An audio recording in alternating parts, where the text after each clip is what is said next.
There we go. Awesome. All right. Well, again, just a brief recap for the YouTube channel. Sorry, we had technical difficulties, missed the intros. I'll be sure to put all of the incredible panelist bios in the caption below so you can check in. This is our Impact Project Success Session, Careers in Big Law. So TJ, Mr. Big Law himself, who's headed that way, let's tell the individuals here on this panel where you're headed.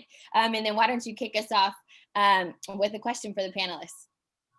All right, thanks for putting me on the spot there. And Mr. Keyonn Pope is actually my boss and the guy that hired me. So I'm going to be a summer associate at Reed Smith in the managed care department this summer. I'm super excited to join a really good practice, and the people that I met there, the relationships I've almost been able to build via Zoom, and it's something that's really special. The culture at Reed Smith is something that really attracted me there, and I think that's important for anybody when you go into your practice and wherever you want to practice law, that the culture is great. Reed Smith's one of the companies that, you know, they've been on a diversity initiative even before the social unrest in this country, and that was another thing that really attracted me to them. And again, I'm just super excited. And not to mention, two other of my colleagues and classmates will be joining me there this summer. So I'm actually super excited. Thanks, Allie. John Marshall, represent. Yes, UIC John Marshall, we in the building. So let's just get into it, and I'll start with you, Keyonn. I know you're kind of IP entertainment lawyer. Can you kind of give us a rundown of what that looks like?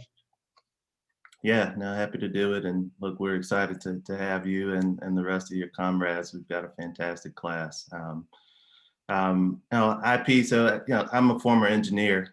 I sort of bagged into the law, right? I didn't aspire to be an attorney. I was an electrical engineer and thought I'd get a PhD in engineering, and enrolled in a PhD program and got there, and a semester or so in realized this isn't quite what I thought it would be. This probably isn't the path for me. I stayed to get a master's and then pivoted quickly to work in an industry as an engineer. Earlier on, while doing an internship at General Motors, I met a woman who was a patent attorney. And that was the first time I realized that law and technology sort of mixed, right? Before that, I thought lawyers read thick books and wrote a ton, right? Which we do, but the law is very diverse. And so that planted a seed. When I got to Caterpillar, where I worked as an engineer, I ended up being tapped to serve as a liaison between my design group and the patent department. And I spent a ton of time over in the IP department interacting with more folks who were lawyers but former scientists and engineers. So giving water and wind and sunshine to that seed that had been planted earlier. So after a couple of years, I pivoted. I quit my job and enrolled in law school, sort of knowing that I wanted to practice IP. I started at a firm out in DC, doing almost exclusively patent litigation with a little bit of what we call patent prosecution. And then home was calling me. I was dating my now wife, and all my family was here in Chicago. And so I pivoted to come home. The firm I was at didn't have a Chicago office, so I ended up landing at Reed Smith. My practice has grown since then, so to include trademark matters as well. So I litigate trademark matters. And in addition, look, I grew up around sports and music. I figured out pretty early on that I love both of those, but I probably wasn't good enough to feed myself vis-a-vis either of those. But I still have a passion for both, and so the media and entertainment piece of my practice is really my own selfish way of staying close to two things that I love.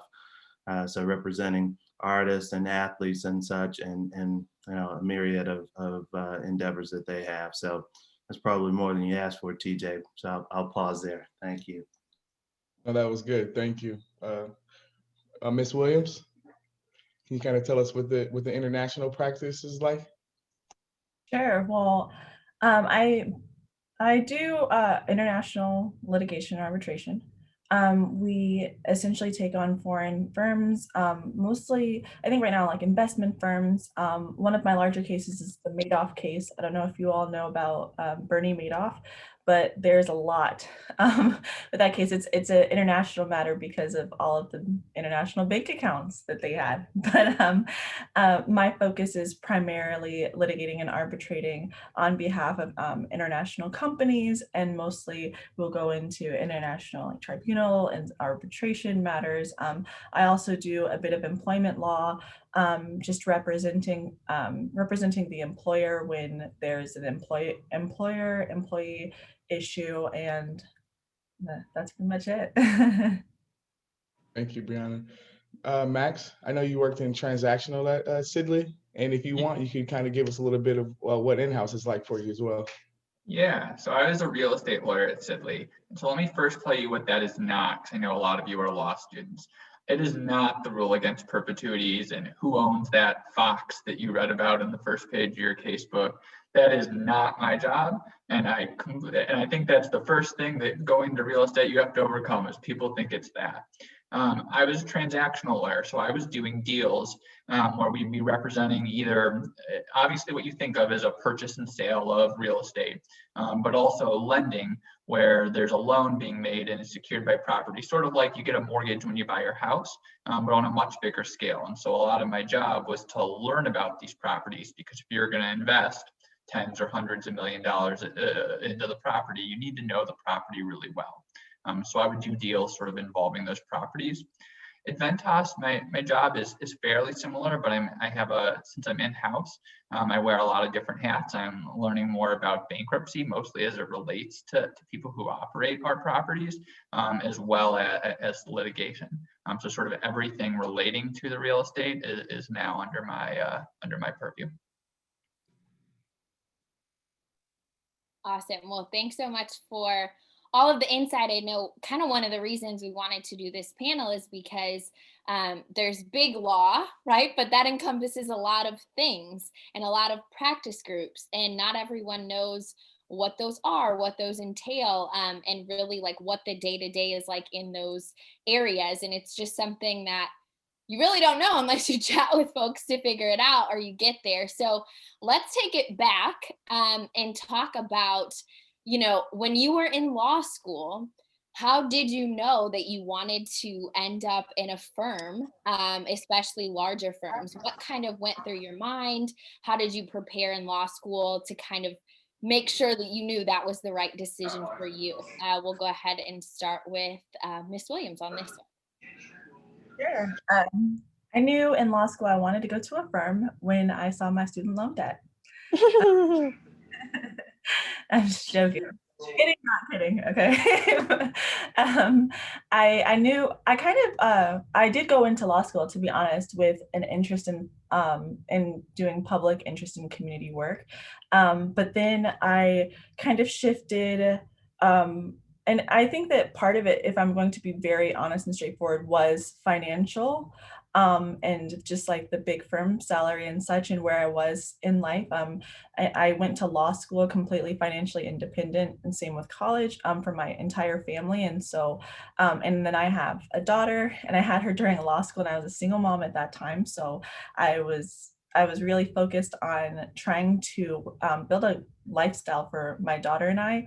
And I had to take out a bunch of student loans. So I was thinking, big law might be the choice for me financially. And that's a sad case for a lot of students, especially minority students who go into the legal sector. It seems like you're not able to go into like public interest oriented positions and such like you would like to. It's because of the financial hold that, the law will have or getting the legal education or navigating socioeconomic resources to excel in this environment. So it was primarily financial, but I really liked when I interned at different firms. A lot of people, and I'm talking about during my summer associates positions, a lot of people kind of like will ask you, what made you go into law, or what made you want to do international litigation arbitration?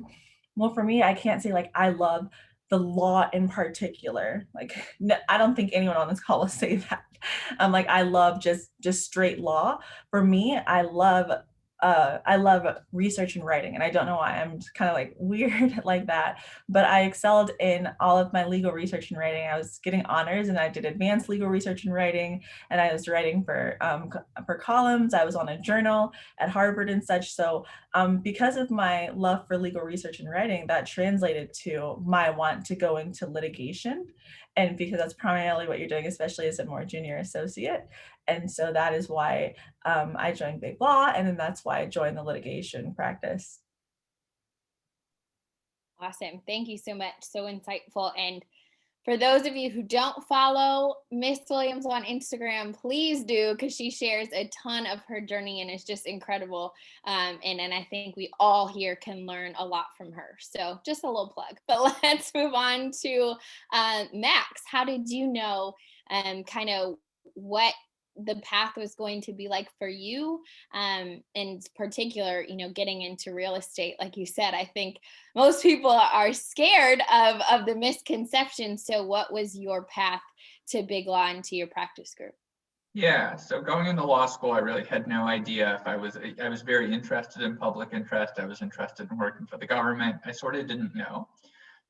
And sort of continue to do public interest work throughout law school, and as much pro bono as I could do at the firm, because that's something that's still really important to me. But there were 4 things that pushed me to Big Law. So the first is what Ms. Williams talked about. Obviously, the money is a key factor. Anyone who tells you that it isn't is probably lying to you. But so that's a key piece. But the second thing for me was, the nice thing about starting out in Big Law is that it keeps all the different doors open to you. So if you want to end up going in-house or go to public interest or stay at a firm and become partner, sort of whatever path you want to take, Big Law keeps that door open. And so that was something that was important to me, because I wasn't 100% sure, of what I wanted to be doing 30 years from now. The third piece is that the work is challenging and interesting at Big Law. It turns out there's a reason they pay you a lot, and one of those is that the work is hard. And I really like the challenge of the work. And it's, you're not doing the same thing over and over, and it's not simple, because again, no one's gonna pay a Big Law rate for you to do that type of work. And then the fourth thing for me was job security. The nice thing about getting a summer associate position is, as long as you, behave and do your work as a summer associate, you basically have a full-time job guaranteed to you before you start your second year of law school. And so that was a big piece for me.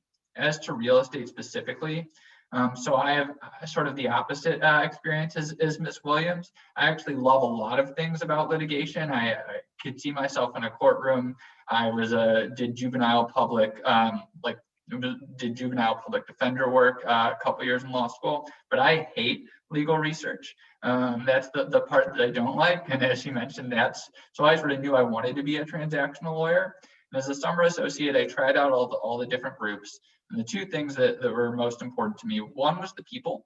The nature of working at a large law firm is you're going to spend a lot of hours with those people. And so it was really important to me that I got along with them and saw myself like as someone who could hang out with them outside of work.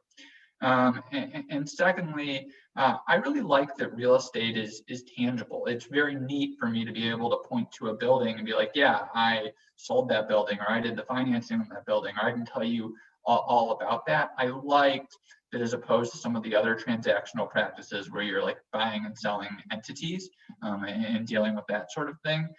I really like the brick and mortar and learning about the unique aspects of each property.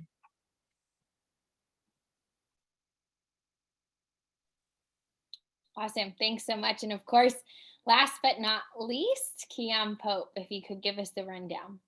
No, thanks, Allie. And I think they've pretty much already said it. I'd be lying, like Max said, to say that the money wasn't a big piece. I come from pretty humble beginnings, and I can remember being blown away talking to a colleague of mine. This was while I was still working as an engineer. And engineers do okay, right, coming out of undergrad. But I can remember talking to a colleague who was an attorney at Caterpillar, where I worked as an engineer. And he was telling me about his summer associate salary. Now, I had spent my summers in undergrad interning, and you make $3 or $4 grand a month. So I was just blown away when he told me it was, you know, $3 or $4 grand a week. I was like, you're lying.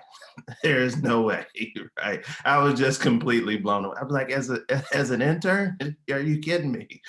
And so, you know, that really just shifted my thinking in terms of, you know, the possibilities and the trajectory just for earning potential, and you know where it could potentially take me and you know my family and such, right? So that was definitely top of mind.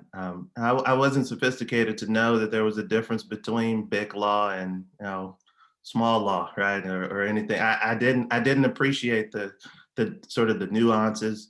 I didn't appreciate that there is a path, you know, well traveled, right? Like I just didn't, right?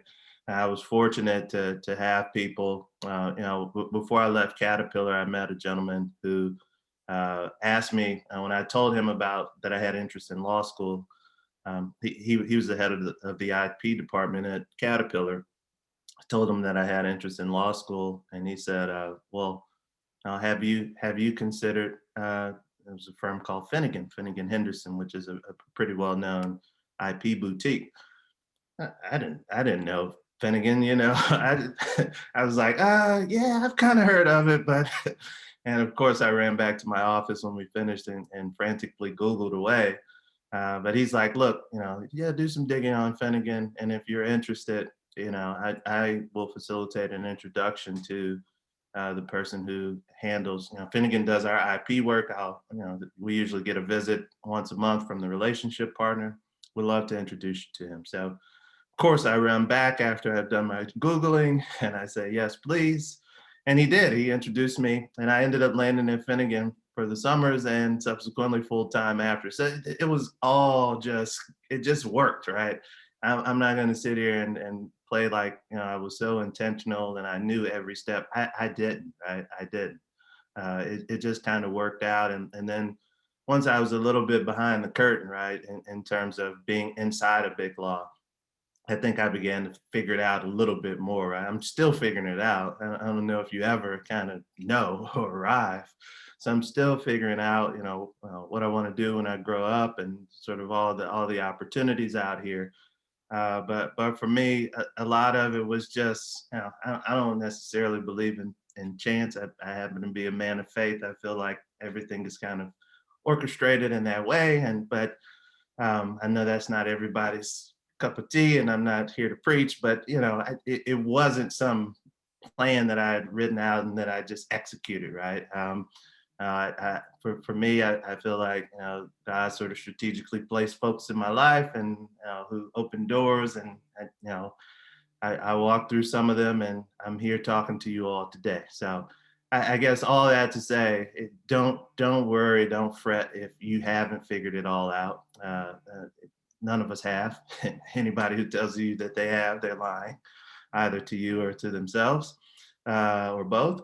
And don't worry, you'll figure it out. I mean, you wouldn't be in this position if you weren't driven, if you weren't smart, if you weren't tenacious, and those are all transferable skills, whether you want to practice law or you decide to go and do something else. So you'll figure it out. We'll all figure it out together. So. Awesome. And I kind of want to ask, I guess, a bit of a generic question, right? What advice would you give someone that has a summer associate position, like myself, and I'm sure many other attendees here today?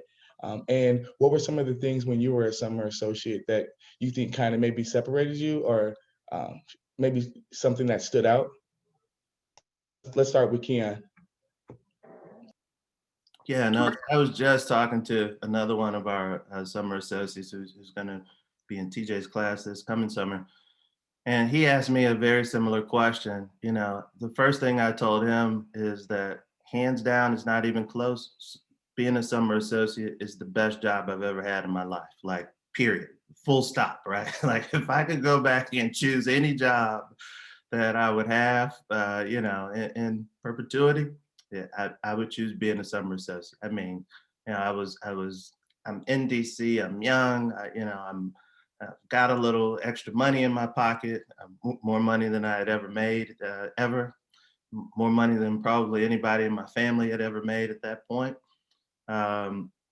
You know, I'm in this great city. I'm around great people, smart people, and you know, yeah, you're doing some work, but not too much.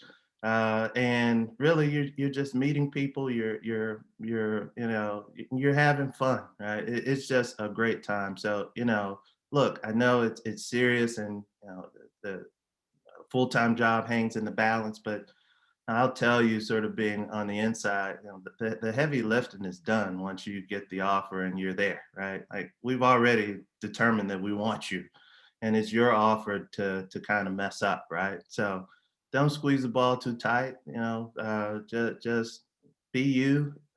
Get to know the folks around you.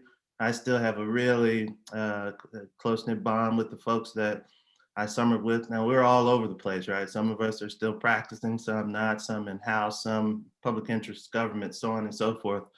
And we're all spread about the country.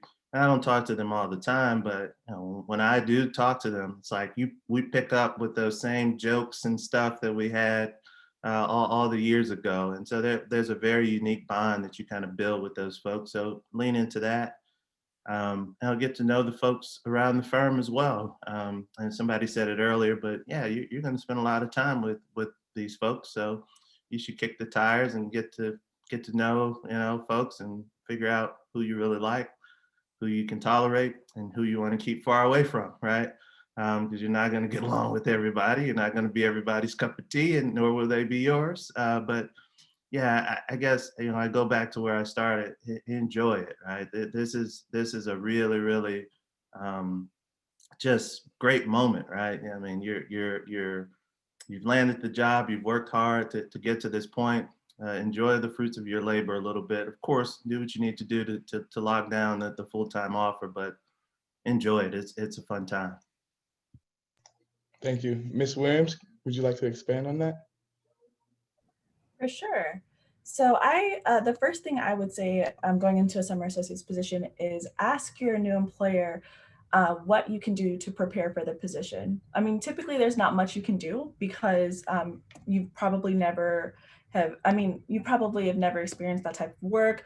I don't know if you've heard, but law school definitely does not, from my perspective, does not necessarily prepare you for what it's like being in a firm, and you're not necessarily learning the same tools. So if there's anything you can do to prepare, I know for me, for example, going into litigation, I was reading a lot of books on legal writing and research and how to properly, for example, write a memo or write a brief, especially depending on, you know, who I was writing it for, whether it's internal, external. And so your employer is happy to help you with those kinds of things, as opposed to you kind of just going into it blind. Number two, I would say just remember that you only have a couple of weeks to stand out. You're learning the firm and the firm is learning you. You're both basically interviewing each other. So not only are you focused on making the best impression of yourself, but you're focused on learning about the firm, learning about if diversity, for example, is important to you, learning about their diversity initiatives, learning about their different practice groups and navigating through them, learning about how you can excel professionally, navigating through the different practice groups, and maybe even outside of that, like the committees and such. You probably won't be going on straight on a committee during your first year of practicing or something, but there are ways you can meaningfully contribute. So, understanding that it's super brief, so make the best impression. Number three, definitely be on time and at your best professionally. Check out the firm's workplace attire, their email etiquette, their how they interact with other coworkers, the workplace conduct, because every firm has kind of like a different culture, and you definitely want to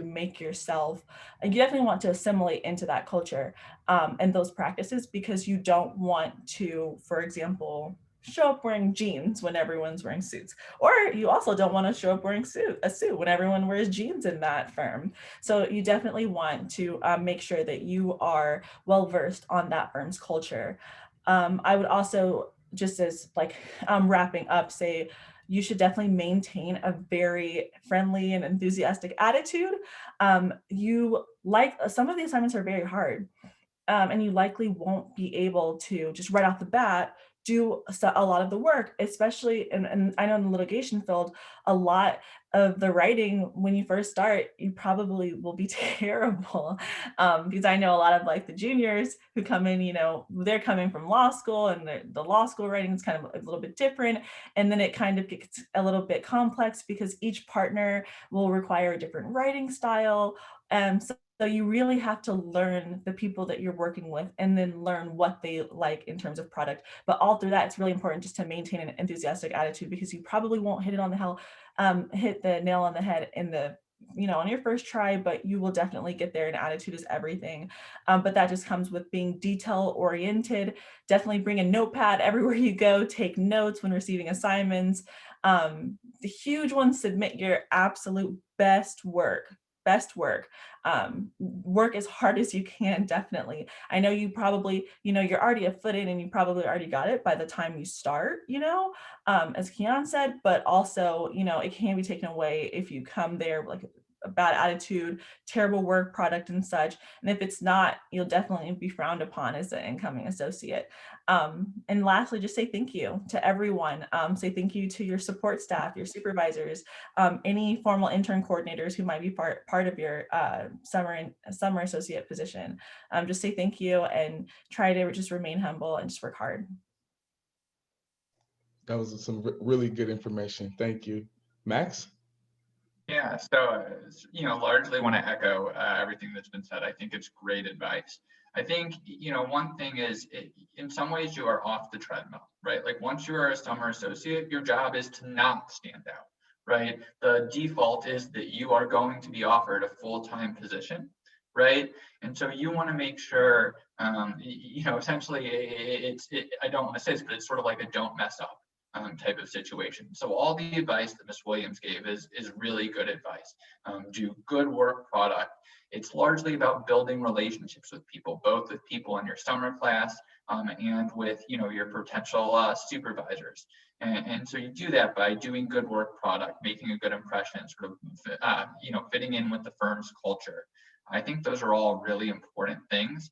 And I guess one piece of advice I would caution against is don't think you have to take on a huge amount of work, or if you can't fill every minute of your day, you know, that's going to be an issue. That's not what the firm is looking for. It's much more important that you turn in high quality work and that you meet deadlines and work well with people rather than taking on as much work as possible this summer. Those are sort of the people who sometimes get in trouble because you end up with 15 you know, projects and you don't have time to complete all of them, and then you miss a deadline. Firms are not, you know, counting the number of hours that you bill as a summer. You are not a major part of their economic model.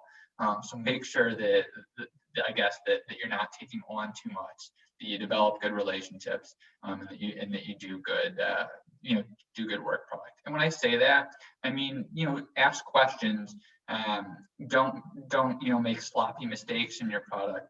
People expect you to know nothing, both when you start, but especially as a summer associate, because it is both Mr. Pope and Ms. Williams have said, you know, law school does not teach you to, you know, exactly how to be a lawyer. So it's not about having substantive knowledge. It's about turning in clean work, because those are the things you can control. And enjoy it. It's the best job ever. You get paid a bunch of money to go to social events and work a very reasonable number of hours. That's amazing. Awesome. We just saw probably like the next Supreme Court Justice in Miss Williams' screen over there getting ready to join her mama. But awesome advice from all of our panelists. We do have, you know, we have a wide array of students on here. So we got 3Ls that are entering the job force. We have 2Ls that are entering their summer associate positions. And we have quite a few 1Ls. And so question I want to pose to the panel is, for these 1Ls who, you know, are in the thick of it right now, right? They're pushing their way through their second semester. Many of them have accepted positions from this summer, whether that be in a law firm setting and in an organization setting, a company, what have you. But for the 1L students who are seeking to do a summer associate position, their 2L summer, what advice would you have for them? Tangible things that they can be doing to prepare to make themselves a standout applicant come next summer? Anyone can take this one. We don't have to go in a specific order. I can start with that. The best thing that you can do is focus on your grades. That's just it. Like, there's no amount of clubs or organizations or clinics that you can join that can outweigh poor performance. And that is all that these firms are looking for in big law, for sure. And as a 1L, you only have, I know if you're doing 1L OCI or 1L interviews, you only have your like first semester grades, I think, by that point. And so a lot of individuals may go into it thinking, oh, you know, if I show I'm well-rounded, if my resume is, you know, this, or if I'm joining or leading these organizations, X, Y, and Z. No, big law is concerned about your grades, especially if you are not at, and this is unfortunate, but not at like a top tier law school. They're very concerned about class ranking and such. And 1L is probably the most difficult year of law school. Actually, it is. And there's no way around it. There's no shortcuts. There's no, oh, I don't want to read this or X, Y, and Z. Stay in the library, read, do all your reading, and go. What I did, I went to each professor and asked them, how can I excel on your exam? Because just like in a law firm where partners and such, everyone has a particular way of that they want to receive a product and what they believe is an exceptional product. Same with professors. So go to them and ask them how to take their exam, and just kill it with your grades. That's all you can do. Great. Yeah, I agree with that. That's sort of by far the number one thing. And I'm not saying that it's the right system or that it's fair, but you know, if you're top place, but especially if you're not, law firms are very, very snobby about grades, and that's because they're getting tons of applicants for these positions. You know, that's how they decide if they're going to give you an interview or pull the resume out of the stack, because they don't have time to sort of go through each little application and give it the attention that it deserves. And I think one piece, if you're a 1L, is take as many practice exams as you can. Like, if there are practice exams online, like if your professor has posted old exams, or you can get your hands on those, take those. I think that, you know, in college, so much of it is, you know, you have all of these different assignments that sort of add up to your grade, and you're just trying to learn as much as you can, and you should absolutely do that. But in law school, you know, in most classes, 100% of your grade or very close to it is the final. And so you should be attacking your classes with a mindset of, you know, how do I best prepare myself to do well on the final exam? And if you do that, you're going to learn plenty, because you have to in order to do well on the exam. But I know it's a ton of pressure, but just be very exam focused in your approach. Yeah, no, I completely agree with everything that's been said. Look, if you're 1L and you got out of the blocks a little slower, you know, consider summer school classes, right? The class sizes tend to be a little smaller, and so knocking out a couple of quick A's could be exactly what you need, and it could position you right in time as we're coming into OCIs, right? And it could shift your GPA a couple of tenths of point, right? Which could be the difference between, you know, having your application and your resume seriously considered or not, right? Most firms have, you know, if they don't have a stated threshold, there's a threshold somewhere out there where, you know, they're like, yeah, we might be able to make this work, or not, right? And so, you know, it happens to the best of us. You know, you get out of the blocks a little slow. That's all right. The race isn't over. I'll figure out creative ways to rebound. I saw somebody posted in chat that rebounds are possible, and that's exactly right. Right. So, you know, all right, fine. You know, you're not positioned the way you want it to be. It's time to get creative. You know, take a summer school course or two, knock out those A's, and now go sit across the desk and interview. And you know, so just thought I'd add that tidbit. Thank you for that. There's a question in the chat. It says that large firms expect a lot from you because they are investing a lot in you. How is that pressure felt in the workplace, or is there any pressure at all? I feel like it's the same as your whatever school you go to. They're investing a lot in you and you're investing a lot in them. They chose you as a matriculant, so they expect you to excel and such. It's not like a universal type of pressure that everyone can feel and describe the same. It's definitely person specific, and it's definitely specific to what you want to do long term. So it's your goals. And if there is any pressure, it would be, I would hope, you pressuring yourself to get the best product in possible. And again, that goes back to me saying the way to stand out in a summer associate's position, like, though, yes, you were likely a foot in, but also you don't want to be that person who's giving their half best or turning in subpar work, because you will definitely be looked at sideways. So if anything, you should be pressuring yourself to constantly improve as an attorney, constantly read books, go to seminars, connect with the individuals who you're working with. A lot of these individuals and these partners and such do, for example, want to help you, and they host a lot of events, and you can learn a lot from them, especially if you're in their practice group. But the pressure that is being felt is not, again, necessarily because of the law firm environment in general, other than typical stresses that you will likely feel working in the law firm. That's just like something that happens with any profession. But again, the pressure is mostly internal, and it should be for you to get yourself in the best position possible. Thank you. Max? Yeah, so I agree with that. I think that, yeah, it's absolutely true that law firms are investing a lot in you, and so they want you to stay and they want to make you successful. But I think that's largely to your benefit, actually, rather than them, putting external pressure. I think it's, you've gotten yourself here. You all put internal pressure on yourself to make yourself successful. You're going to continue to feel that.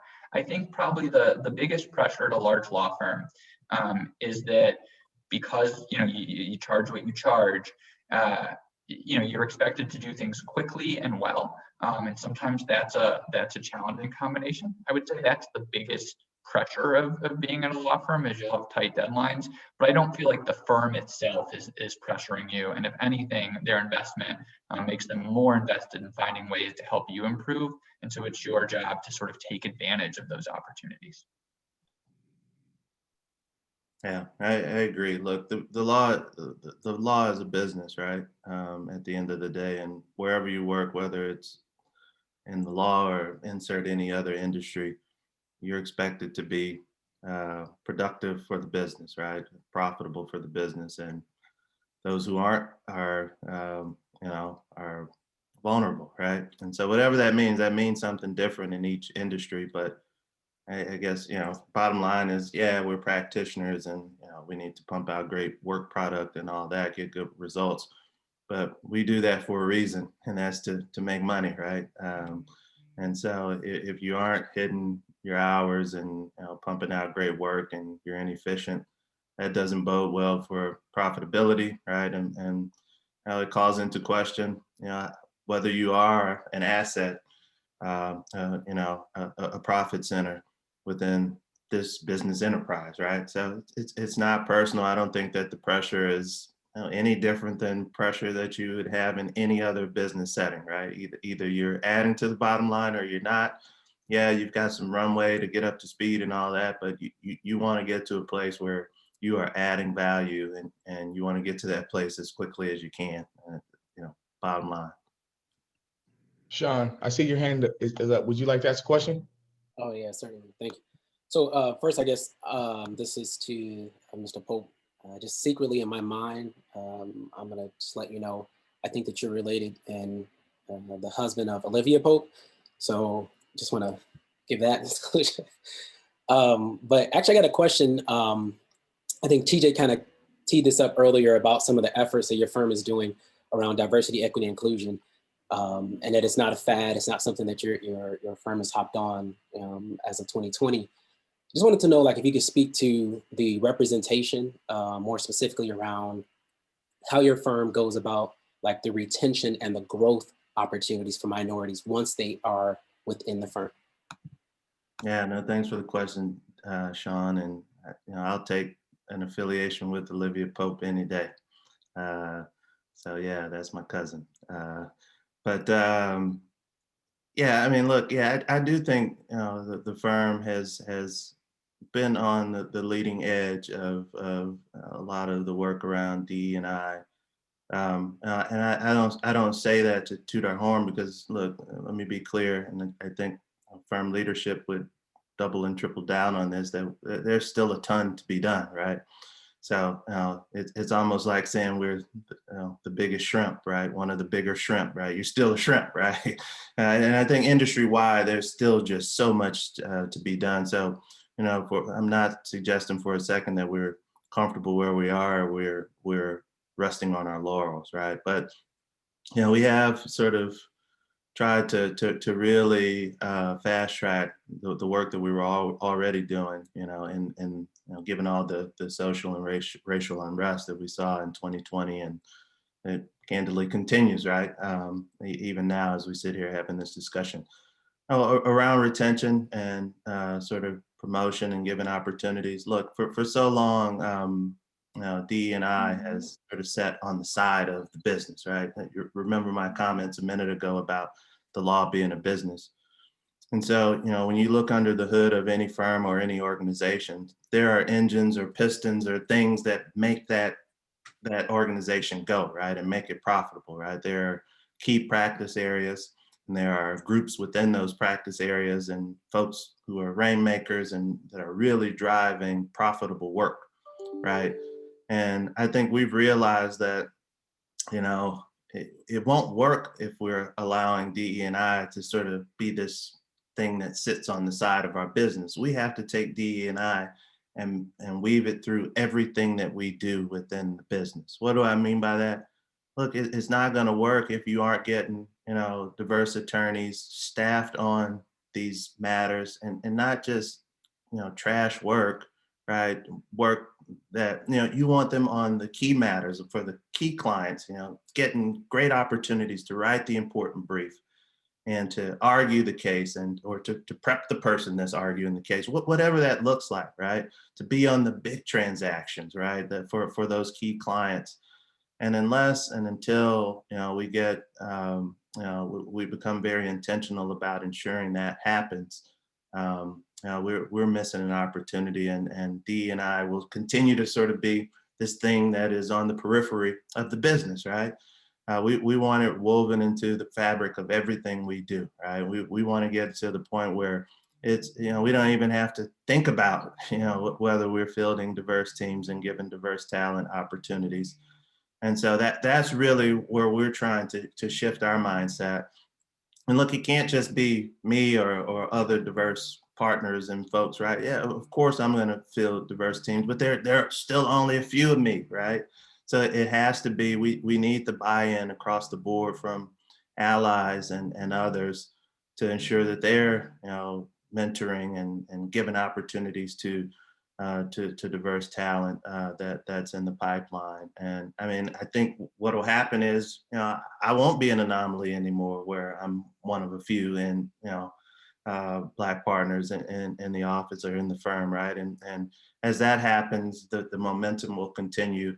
And I think, the diversity will necessarily be sustainable.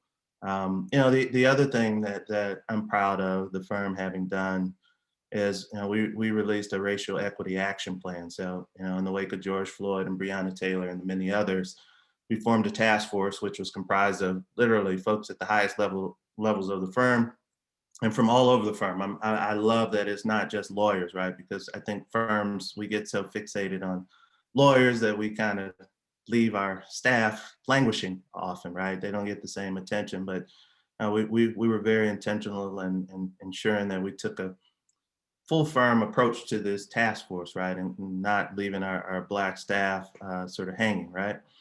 And out of that task force was born our Racial Equity Action Plan, or as we call our REAP, right?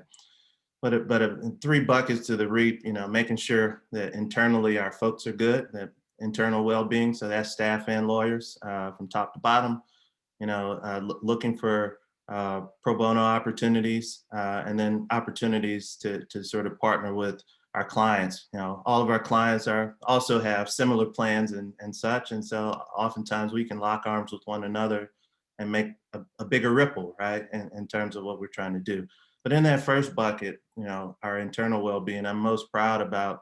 We released some metrics and some targets, and you know, I was very cynical, and I was pleased to see that the targets, they're tangible. So it's, you know, an increase of X%.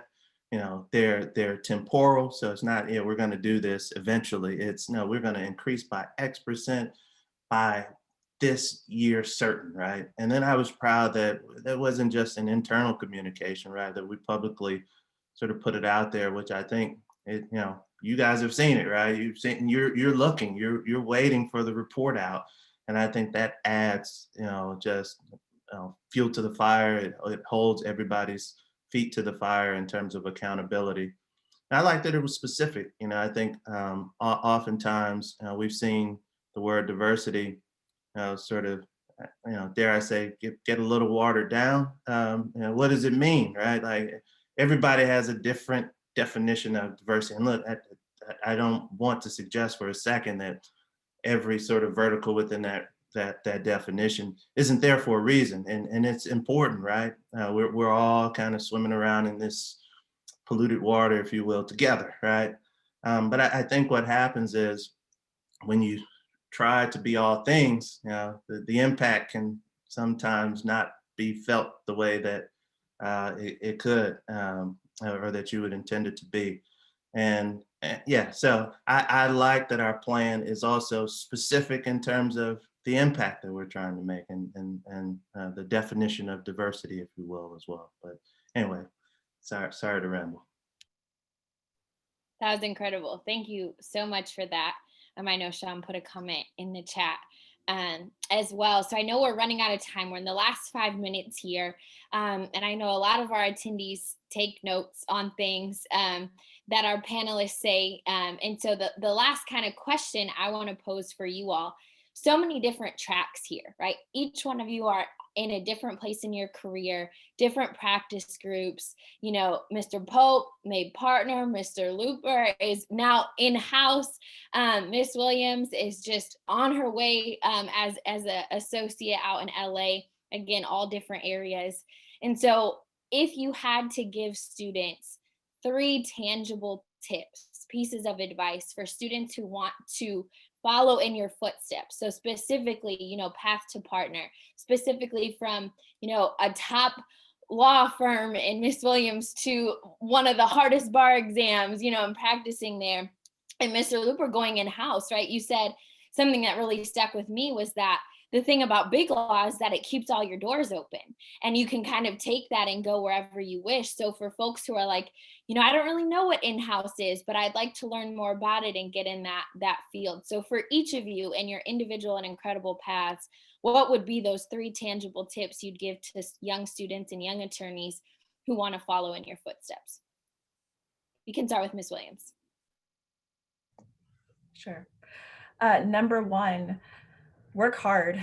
There's no way around it. I always say there's a lot of things that people can do or be more than I am, especially coming from the background I came from, but you will never outwork me. I don't care. I will sit at the, like, studying for my bar. I did not get up from that table for like 2 months. The pass rate was low. I was like, I'm not retaking this. I'm not doing it. Same with my exams. I said, at Harvard, there's a curve. So you're literally graded against everyone, and getting an honors means that you are the best. You are better than your classmates. And so coming in, I did not know, I was unprepared, to say the least.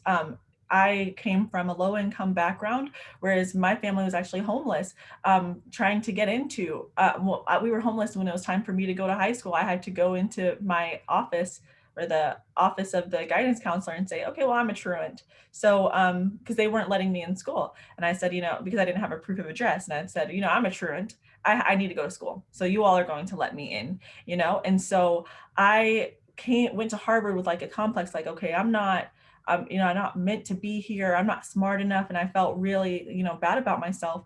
And then, I had a talk with my dad, for example, and he told me, he put things into perspective for me and told me how I can basically use the tools from the background I came from to help accelerate in that setting. And so work hard. There's no substitute for it. No one can outwork me. I will find the answer. Number two, remember who you are and why you're there.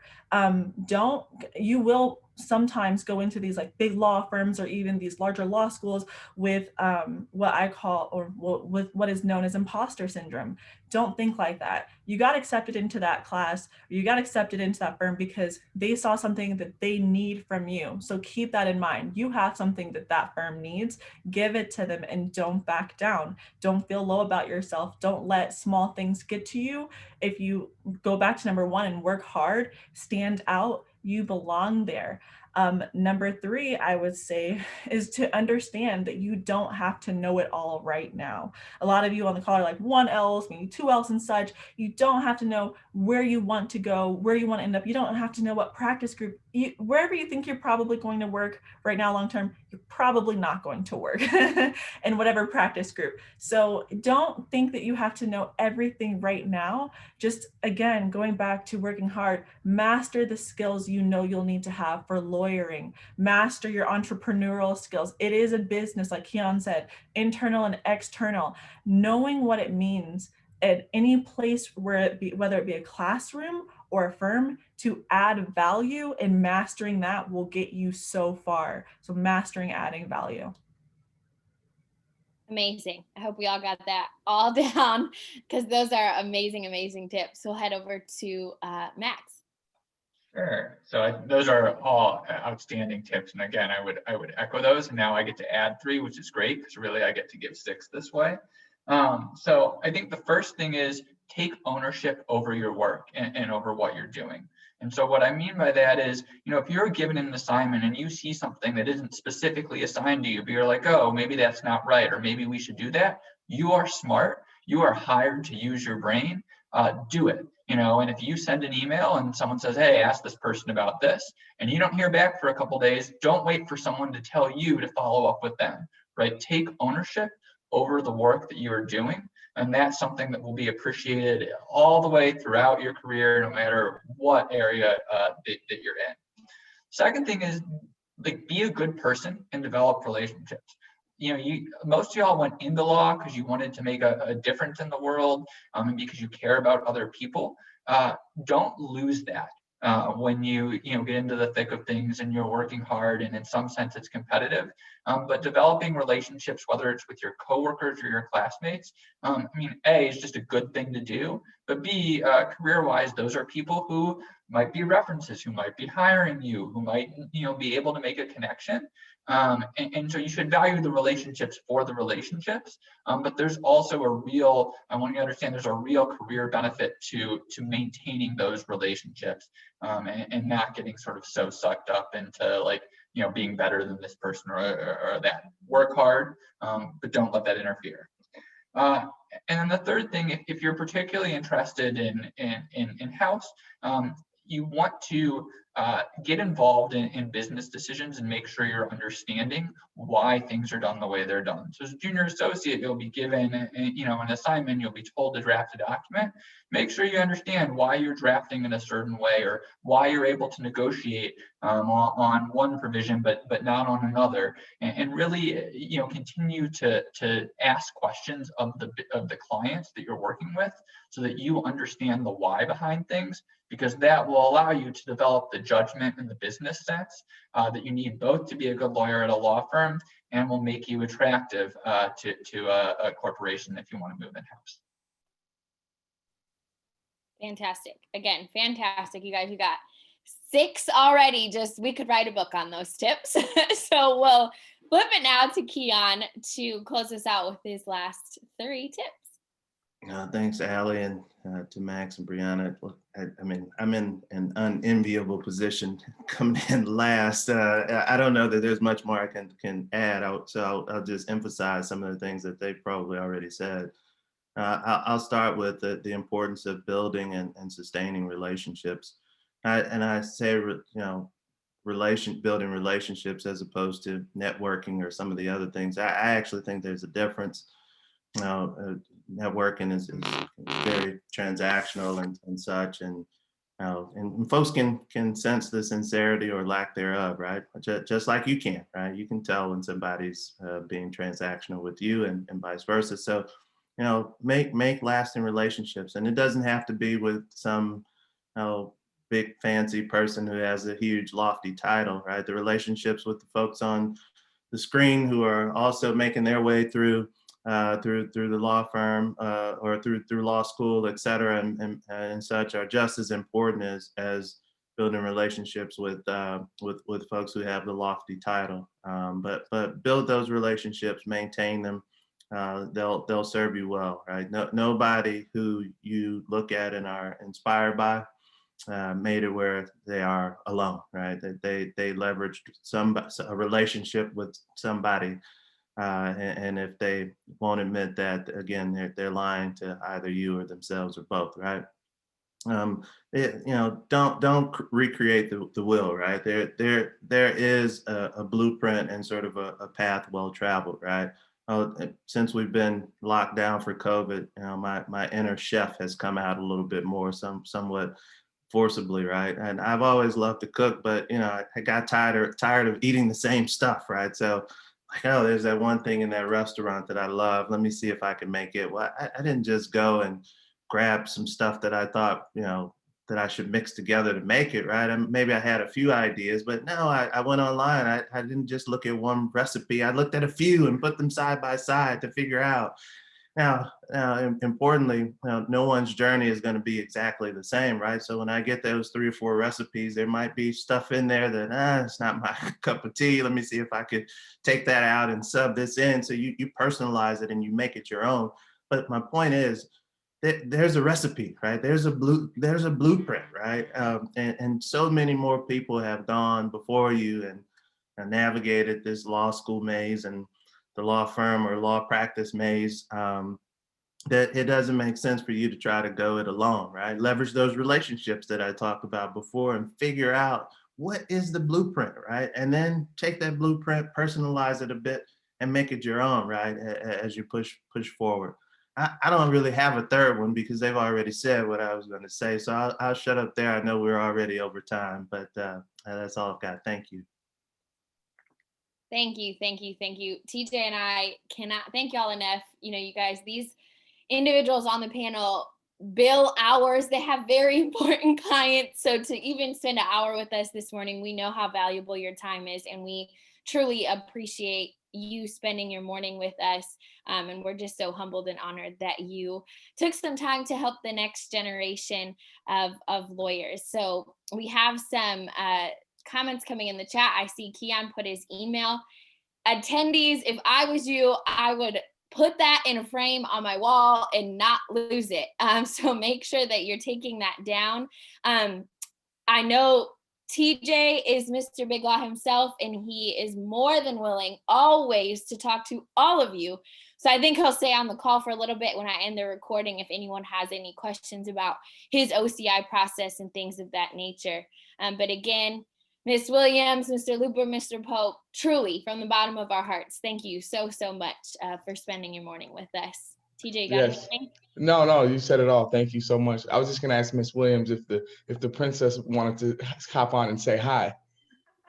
Oh, she will. Evie, come here, mama. Come here real quick. Okay. So many people are inspired by your story, and everybody else on the panel. We really, really thank you guys for coming on. And hi, everyone. I know. Hi. Hello. The real next generation right there. I love it. Awesome. Well, I see Ms. Williams put her email in the chat as well, you guys, so take it down. I'm going to go ahead and stop the recording.